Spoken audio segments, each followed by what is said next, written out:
Good morning दोस्तों। आधुनिक भारत का इतिहास में आप सभी का स्वागत है।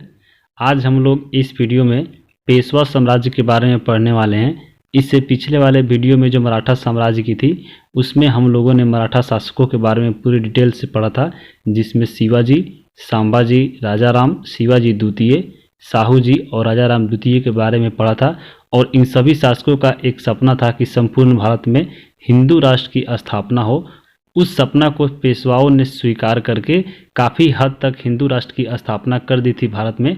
लेकिन फिर ऐसा क्या हुआ कि फिर ये पेशवा साम्राज्य अंग्रेज़ों के संरक्षण में चला गया और इसका पतन हो गया। इन्हीं सब घटनाओं के बारे में आज हम लोग जानने वाले हैं, तो आप इस वीडियो में बने रहिए। मराठा साम्राज्य से अगर क्वेश्चन आपके एग्जाम में आता है तो इस वीडियो से बाहर नहीं आएगा। तो आइए हम लोग वीडियो को शुरू करते हैं।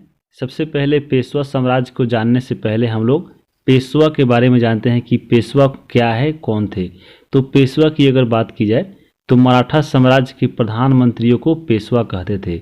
यानी शिवाजी के द्वारा जो मंत्रिमंडल स्थापित की गई थी उसमें जो अष्टप्रधान थी, और अष्टप्रधान में जो सबसे उच्च पद थी पेशवा, वही पेशवा थे जो उस समय के मराठा साम्राज्य में प्रधानमंत्री हुआ करते थे।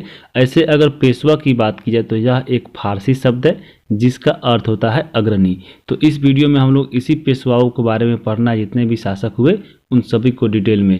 तो यहाँ पे पेशवा वंश में जितने भी शासक हुए थे उनको एक नज़र हम देख लेते हैं, फिर इसके बाद इन सभी को हम लोग डिटेल में देखेंगे। तो सबसे पहले जो पेशवा बने थे वह बने थे बालाजी विश्वनाथ, और इनकी नियुक्ति की थी साहू जी महाराज द्वारा। और इनके दो बेटे हुए थे। पहला बेटा हुआ था बाजीराव प्रथम और दूसरे बेटे थे चिमनाजी अप्पा। अगर बाजीराव प्रथम की बात की जाए तो इन्हीं पे आधारित मूवी आई थी बाजीराव मस्तानी। और चिमनाजी अप्पा की बात की तो इनके एक बेटे थे जिनका नाम था सदाशिव भाऊ, जो पानीपत के तीसरे युद्ध में जाकर आगे मारे गए थे। तो पानीपत का तृतीय युद्ध भी हम लोग इस वीडियो में देखेंगे। उसके बाद बाजीराव प्रथम की बात की जाए तो इनकी दो पत्नियां थी। पहली थी काशीबाई, जो आप मूवी में देखे होंगे, इनकी किरदार को निभाई थी प्रियंका चोपड़ा ने। और दूसरी थी मस्तानी बेगम, जिनकी किरदार को निभाई थी दीपिका पादुकोण ने। और पत्नी इनकी जो काशीबाई थी, इनसे दो पुत्र हुए थे। पहला पुत्र हुआ था बालाजी बाजीराव, जिनको नाना साहब के नाम से जाना जाता है।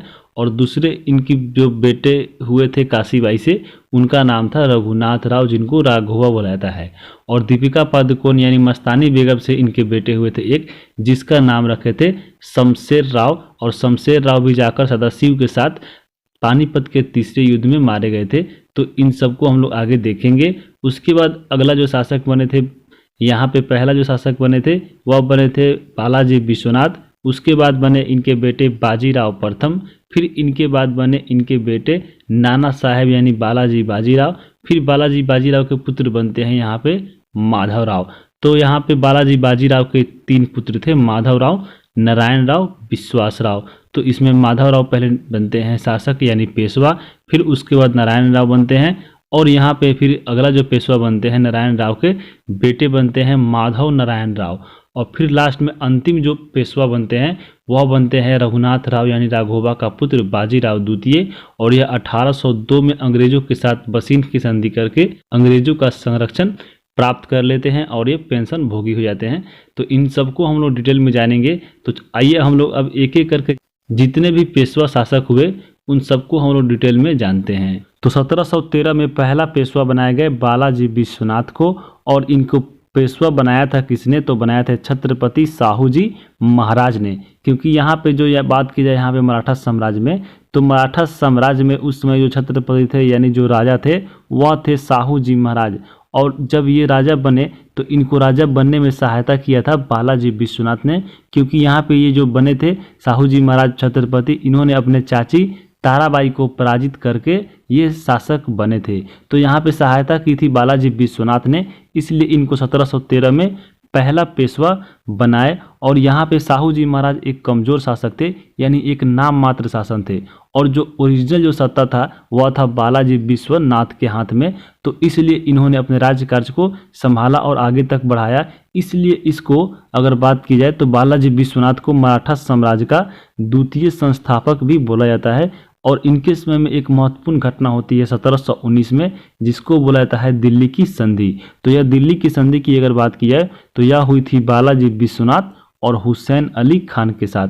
यहाँ पे हुसैन अली खान कौन था? तो मुगल वंश में आप लोग सुने होंगे सैयद बंधु, जिसको बोला जाता है किंग मेकर के नाम से जाना जाता है, क्योंकि सैयद बंधु के बदौलत ये जो 4 शासक थे मुगल शासक, इन्हीं के बदौलत यहाँ पे शासक बने थे। पहला थे फर्रुखसियर, उसके बाद रफ़ी उद्दरजात, रफ़ी उद्दौला और मोहम्मद शाह रंगीला। तो यहाँ पे सैयद बंधु में 2 भाई थे, पहले थे हुसैन अली खान और दूसरे थे सैयद अब्दुल खान। तो इन्हीं में जो हुसैन अली खान था उसी के साथ होती है बालाजी विश्वनाथ की दिल्ली की संधि। और इस संधि में क्या होता है? तो हुसैन अली खान मराठों की सैन्य सहायता से फर्रुखसियर को मारकर यहाँ पे रफ़ी उद्दौलाजात को शासक बना देता है। यहाँ से हुसैन अली खान सहायता लेता है मराठों की, तो कुछ बदले में तो फिर देना था मराठों को। तो इसने दक्षिण भारत में 6 प्रांतों को कर वसूलने का अधिकार दे देता है मराठों को, इसलिए मराठों का दक्षिण भारत में कुछ अधिकार हो जाता है। इसलिए मराठा साम्राज्य दक्षिण भारत में भी अपना पैर पसारने लगता है। उसके बाद जब 1720 में मृत्यु हो जाती है बालाजी विश्वनाथ की, तो उनके बेटे जो आते हैं बाजीराव प्रथम, वह बनते हैं शासक, और इनका शासनकाल होता है 1720 से लेकर 1740 ईस्वी तक। और वहीं बाजीराव प्रथम की बात की जाए तो वही है ये बाजीराव प्रथम, जिस पे मूवी आई थी बाजीराव मस्तानी। और ये एकमात्र ऐसा शासक हुए जिनको कोई पराजित नहीं कर पाया, और ये मात्र 19 वर्ष की आयु में पेशवा बन गए।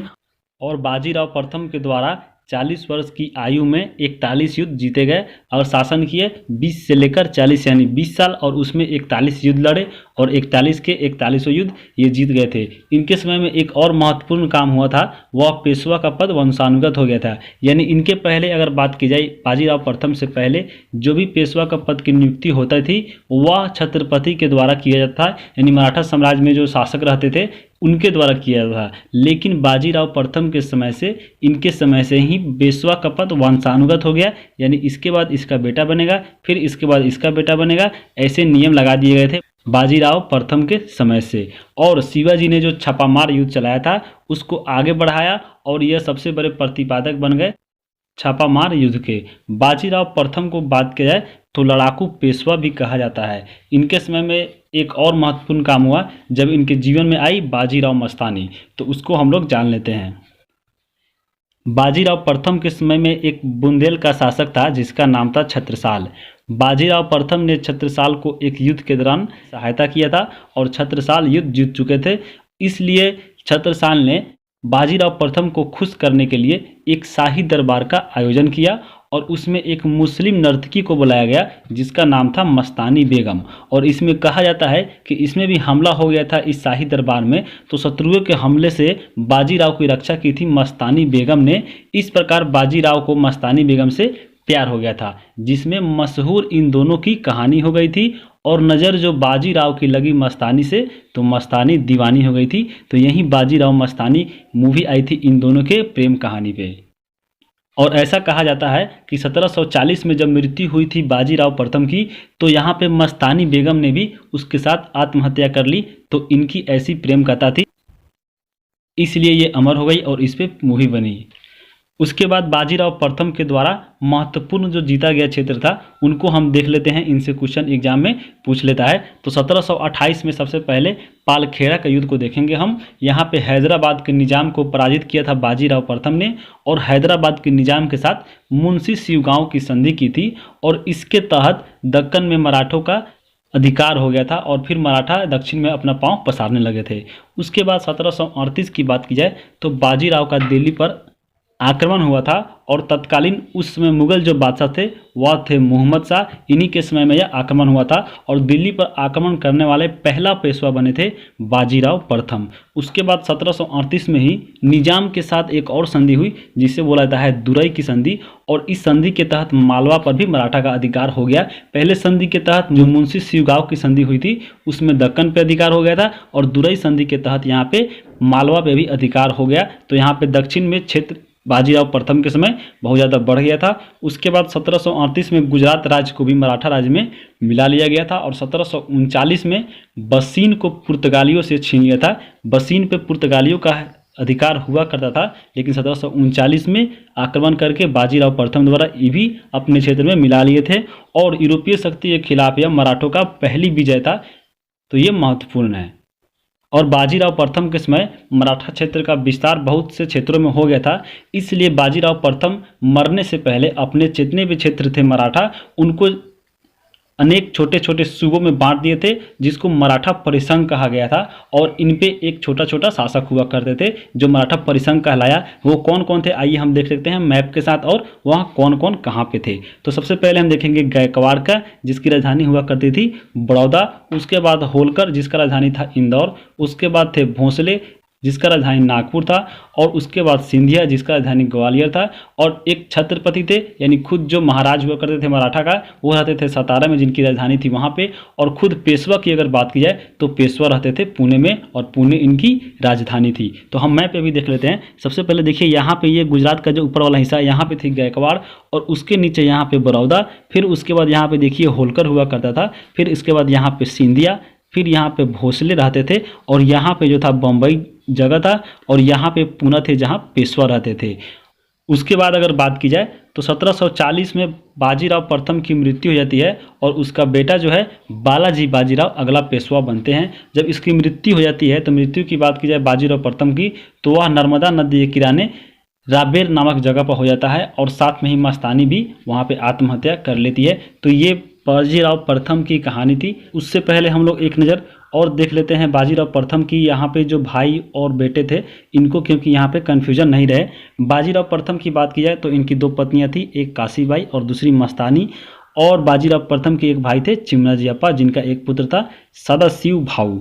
यहाँ पे काशीबाई के जो दो पुत्र थे, एक बालाजी बाजीराव, जो यहाँ पे बाजीराव प्रथम के बाद पेशवा बने थे। तो इन्हीं के बारे में हम लोग यहाँ पे पढ़ने वाले हैं। और दूसरे जो बेटे थे रघुनाथ राव, इनके बारे में भी हम पानीपत तृतीय युद्ध के समय पढ़ने वाले हैं। चलते हैं आगे, हम अब देखते हैं बालाजी बाजीराव की कहानी को।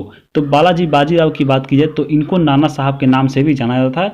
और 1740 में जब मृत्यु हो जाती है इनके फादर यानी बाजीराव प्रथम की, तो ये 1740 में शासक बनते हैं।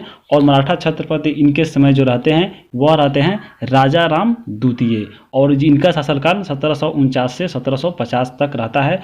उसके बाद 1750 में जब ये मरते हैं छत्रपति राजा राम द्वितीय, तो बालाजी बाजीराव इनसे एक संधि करते हैं 1750 में, जिसको बोला जाता है संगोला की संधि। तो संगोला की संधि क्या है, इनको भी हम लोग देख लेते हैं, जो हुई थी बालाजी बाजीराव और राजा राम द्वितीय के बीच में। यहाँ से मराठा राज पर संपूर्ण अधिकार हो गया था पेशवा का। जो पहले मराठा छत्रपति हुआ करते थे, और उन्हीं के नाम पे जितने भी कार्य होते थे राज्य के, उन्हीं के नाम पे होते थे। तो यहाँ पे इनका अधिकार खत्म कर देता है, और यहाँ से जितना भी कार्य होता है वह पेशवाओं के नाम से होता है। इसलिए पेशवा का संपूर्ण अधिकार यहाँ पे कहा गया है। तो याद हो गया होगा आपको। और मराठा क्षेत्र का सबसे जो बड़ा विस्तार हुआ था वह बालाजी बाजीराव के समय में हुआ था। तो हम इसको भी देख लेते हैं कहाँ से कहाँ तक हुआ था। इसके समय अगर बात की जाए तो यहाँ पे मैप पे देखते हैं। सबसे पहले यहाँ पे जो गोवा था, यहाँ से इसके ऊपर से लेकर ये वाला जो क्षेत्र आपको दिख रहा है, ये पूरा अधिकार इस पे हो गया था पेशवाओं का। और फिर इसके आगे ये अपना राज फैलाए कहाँ पे, तो इधर दिल्ली पे कुछ आक्रमण हुआ था, और यहाँ पे लाहौर यानी अफगानिस्तान तक भी मराठाओं का अधिकार हो गया था। यानी ये जो आप क्षेत्र देख रहे हैं इस पे सभी बालाजी बाजीराव का अधिकार हुआ था। और यही अधिकार यहाँ पे कुछ कारण बना था पानीपत के तृतीय युद्ध का। हम उसको भी देख लेते हैं। तो इसके समय में पेशावर, मुल्तान, लाहौर तक मराठा का कब्जा हो गया, जिससे अहमद शाह अब्दाली इसका दुश्मन बना। असल में दुश्मन क्यों बना, अहमद शाह अब्दाली का एक पुत्र था तैमूर शाह दुरानी, उसका अधिकार था लाहौर पर, और अहमद शाह अब्दाली रहता था अफगानिस्तान में। तो इसके बेटे जो रहते थे लाहौर में, इसको मार के भगा दिया था बालाजी बाजीराव ने। इस कारण अहमद शाह अब्दाली बदला लेने के लिए वह आया था मराठों से, और वहीं लड़ा था पानीपत का तीसरा युद्ध, जिसको हम लोग आगे देखने वाले हैं। और यही कारण बना था पानीपत के तृतीय युद्ध का। और इतना जो बड़ा फैलाव जो हुआ था मराठा का, वह सबसे विस्तृत इसी समय के था, यानी इन्हीं के समय में, यानी बालाजी बाजीराव के समय में था। तो चलते हैं हम पानीपत के तृतीय युद्ध की देखते हैं कैसे पूरा विस्तार से। तो पानीपत का तीसरा जो युद्ध हुआ था वह हुआ था 14 जनवरी 1761 में। एक तरफ थे मराठा और दूसरी तरफ थे अहमद शाह अब्दाली। तो सबसे पहले हम अहमद शाह अब्दाली के बारे में जान लेते हैं। यह था अफगानिस्तान का, और इसको आधुनिक अफगानिस्तान का निर्माता भी कहा जाता है। और यह नादिर शाह का सेनापति था। नादिर शाह वही था फारस का, जो 1739 में मोहम्मद शाह रंगीला के समय आक्रमण किया था मुगल बादशाह पे। उसके बाद बात की जाए इस युद्ध में, एक तरफ जो मराठा थे उसका नेतृत्व कर रहे थे सदाशिव भाऊ, जो बाजीराव प्रथम के भाई चिमनाजी अप्पा का बेटा था ये सदाशिव भाऊ, और यही नेतृत्व कर रहा था पानीपत के तृतीय युद्ध का। और इसके साथ एक और गया था विश्वास राव और शमशेर राव। विश्वास राव की बात की जाए तो यह कौन था, बालाजी बाजीराव का पुत्र था, और शमशेर राव बाजीराव प्रथम का पुत्र था। ये तीनों के नेतृत्व में युद्ध लड़ा जा रहा था, पानीपत का तृतीय युद्ध। और इसका कारण क्या था, तो इसके तैमूर शाह जो अधिकार था लाहौर पे, उस पे मराठों ने अधिकार कर लिया था, और उसी को बदला लेने के लिए इसके पिता आया था अहमद शाह अब्दाली मराठा पे अधिकार करने, यानी पानीपत का तृतीय युद्ध करने। और इस युद्ध में कुछ भारतीय शासकों ने भी सहायता किया था। तो वह कौन था, उस समय जो केंद्र में सबसे बड़ी सत्ता थी मुगल, उसका जो बादशाह था शाह आलम द्वितीय, और अवध का जो शासक था शुजाउद्दौला। इस दोनों ने भी अहमद शाह अब्दाली का स्वागत किया था, और इसको सारा भेद बता के इन्हीं के द्वारा, इन्हीं की सहायता से मराठों पे पानीपत का आक्रमण करवाया गया था। तो यहाँ पे शाह आलम द्वितीय और शुजाउद्दौला की अगर बात की जाए तो इसने यहाँ पे क्यों सहायता किया था अहमद शाह अब्दाली का, इसको भी हम जान लेते हैं। अगर यहाँ पे देखें हम लोग मैप पे, तो जहाँ अगर देखा जाए यहाँ पे जो मराठा का शक्ति जो विस्तार था, यानी मराठा की अगर हम विस्तार देखें तो उस समय सबसे बहुत क्षेत्र में फैल गया था। और यहाँ पे जो दिल्ली था और यहाँ पे जो अवध था, इसको भी खतरा था कि मराठा हम पे अधिकार करके हमारा भी क्षेत्र अपने कब्जे में नहीं मिला ले। इसलिए यहाँ पे जो दूसरी शक्ति थी यहाँ पे अफगानिस्तान की, यानी अहमद शाह अब्दाली, उसकी सहायता करता है ताकि यह मराठों को हरा दे और हमारा क्षेत्र बच जाए। इसी की लालच में आकर इन्होंने अहमद शाह अब्दाली की सहायता की थी। कौन था वह, तो यह था शुजाउद्दौला और शाह आलम द्वितीय। और यह युद्ध बहुत घमासान होता है। यहाँ पे कहा जाता है कि इतना बहुत लाखों से लोगों की यहाँ पे इस युद्ध में मृत्यु हो गई थी, और मराठों के प्रत्येक परिवार से एक ना एक व्यक्ति मारा गया था। और इस युद्ध का परिणाम यह हुआ कि मराठा यहाँ पे पूरी तरह पराजित हो जाते हैं। और जब मराठा यहाँ पे हार जाते हैं, बुरी तरह पराजित होते हैं, तो ये खबर पता चलती है उस समय के जो पेशवा रहते हैं बालाजी बाजीराव। और ये खबर सुनकर कुछ दिनों के बाद युद्ध के सदमा से यहाँ पे इनकी भी मृत्यु हो जाती है, बालाजी बाजीराव की समाप्ति हो जाती है। तो बाजीराव प्रथम का जो पुत्र रहता है राघोबा, वह शासक बनना चाहता है, लेकिन माधवराव पेशवा बन जाता है यहाँ पे। लेकिन राघोबा पेशवा बनने के लिए नए नए साजिश रचता रहता है, जिस कारण माधवराव ने अपने चाचा राघोबा को जेल में कैद करवा देता है, और माधवराव खुद 1761 में पेशवा बन जाता है। और यहाँ पे जब यह पेशवा बनता है तो अभी अभी युद्ध समाप्त हुआ रहता है, पानीपत का तृतीय युद्ध। तो इसने बहुत अच्छा काम किया था। इसके समय में फिर मराठा साम्राज्य अपने खोती हुई साम्राज्य को कुछ हद तक वापस लाया था, इसलिए इसको अंतिम महान पेशवा भी कहा जाता है, क्योंकि इसके बाद जो पेशवा हुए थे वो सभी कमज़ोर के कमज़ोर हुए थे। और इसके समय में शाह आलम जो द्वितीय था वह मराठों के संरक्षण में आ गया था, जो मुगल बादशाह था। और फिर 1772 में लेकिन इसको एक बीमारी हो जाता है, यह ज़्यादा दिन शासन नहीं कर पाता है, और 1772 में यहाँ पे माधवराव की मृत्यु हो जाती है। और जब माधवराव का मृत्यु होता है 1772 में, तो इसका भाई जो नारायण राव रहता है वह शासक बनता है, लेकिन ज़्यादा दिन यह नहीं टिक पाता है। राघोबा को बंद किया रहता है नारायण राव के बड़े भाई माधव राव ने। जब ये नारायण राव शासक बनता है, यानी जो पेशवा बनता है, तो यह अपने चाचा रघुनाथ राव को कैद से रिहा कर देता है, जो इसकी सबसे बड़ी गलती रहती है। जब रघुनाथ राव जेल से निकलता है तो यहाँ पे 1773 में पेशवा बनने के लिए नारायण राव की हत्या कर देता है, और यह खुद पेशवा बनने की घोषणा कर देता है, लेकिन ऐसा होता नहीं है। उसके बाद जब नारायण राव जो रहता है, इसका एक छोटा बेटा रहता है जिसका नाम रहता है माधव नारायण राव। और जब नारायण राव मरता है तो यह लड़का जो रहता है वह मात्र 40 दिन का रहता है, और इसी को बना दिया जाता है अगला पेशवा। और इसको बनाता किसने है, तो वह बनाते हैं नाना फडणवीस ने। नाना फडणवीस की बात की जाए तो माधव नारायण के समय ही एक मंत्री थे जो अभी एक मराठा सरदार ही थे। तो यहाँ पे नाना फडणवीस के संरक्षण में, देख रेख में 40 दिन का जो बच्चा रहता है माधव नारायण राव, उसको बना दिया जाता है अगला पेशवा। और नाना फडणवीस की बात की जाए तो इनका मूल नाम रहता है जनार्दन भानु, और मराठों का मैकिया बेली भी इसे कहा जाता है। तो यहाँ पे जो मराठा पेशवा रहते हैं वह रहते हैं माधव नारायण राव। यह छोटा बच्चा रहता है, इसलिए इस शासन कार्य ये नहीं संभालते हैं, ये खुद नाना फडणवीस संभालते हैं। और खुद यह एक काउंसिल स्थापित करते हैं जो मराठा राज्य के देखभाल के लिए किया जाता है और उस काउंसिल का नाम रखा जाता है बारभाई काउंसिल। और इस काउंसिल में 12 मराठा सदस्य रहते हैं और इसमें खुद एक रहते हैं नाना फडणवीस और एक और महत्वपूर्ण जो व्यक्ति है महादजी सिंधिया, ये इसी के सदस्य रहते हैं और इन्हीं के संरक्षण में मराठा साम्राज्य चलाया जाता है। और यही बारभाई काउंसिल ही राघोबा से पेशवा का पद छीनकर माधव नारायण जो 40 दिन का बच्चा था अगला पेशवा बनाया जाता है। जब इस बात को पता चलता है राघोबा को तो राघोबा बहुत दुखित होता है। वह पेशवा बनने के लिए अंग्रेजों से जाकर मिल जाता है जो अंग्रेज उस समय मुंबई में रहते थे। उसके साथ मिलके अंग्रेजों के साथ संधि करता है। पहले सूरत की संधि करता है, फिर करता है पुरंदर की संधि और इसी कारण होता है आंग्ल मराठा युद्ध। तो आंग्ल मराठा युद्ध को भी हम लोग अगले वाले वीडियो में देखेंगे। यहीं से मराठों का पतन होना शुरू हो जाता है। और यहाँ पे जब माधव नारायण राव की मृत्यु हो जाती है तो यहाँ पे बाजीराव द्वितीय बनता है अगला पेशवा और यह आखिरी पेशवा रहता है। यह राघोबा का पुत्र रहता है। और नाना फडणवीस की जब मृत्यु हो जाती है तो मराठा क्षेत्रों की शक्ति जो होती है वह मराठा नेताओं के पास चली जाती है। छोटे छोटे जो टुकड़ाओं में बटे रहती है बाजीराव प्रथम के समय में, जिसमें बाजीराव द्वितीय रहते हैं, उसके बाद दौलत राव सिंधिया रहते हैं, यशवंत राव होलकर रहते हैं, ये प्रमुख थे और ये आपस में ही लड़ने लगते हैं इन क्षेत्रों को लेकर।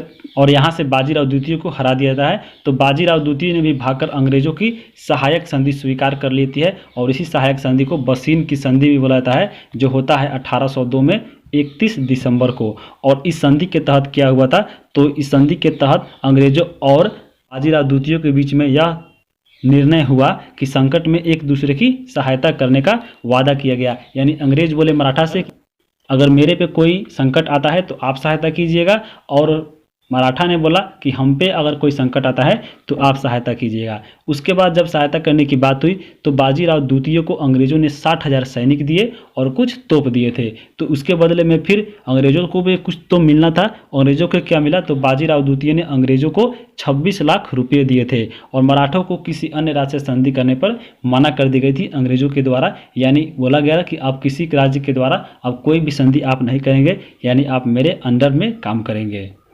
और इस संधि के तहत मराठों ने अपना सम्मान और स्वतंत्रता अंग्रेजों के हाथ में दे दिया था, क्योंकि यहाँ पे उनके हाथ बंद गए थे, वो कुछ नहीं कर सकते थे अंग्रेजों के सामने बसीन की संधि के अनुसार। अब हम अगला जो वीडियो आएगा वह आएगा आंग्ल मराठा युद्ध, जिसमें हम लोग देखेंगे जो संधि हुई थी महत्वपूर्ण उन सभी को और यह क्यों हुआ था, कैसे हुआ था।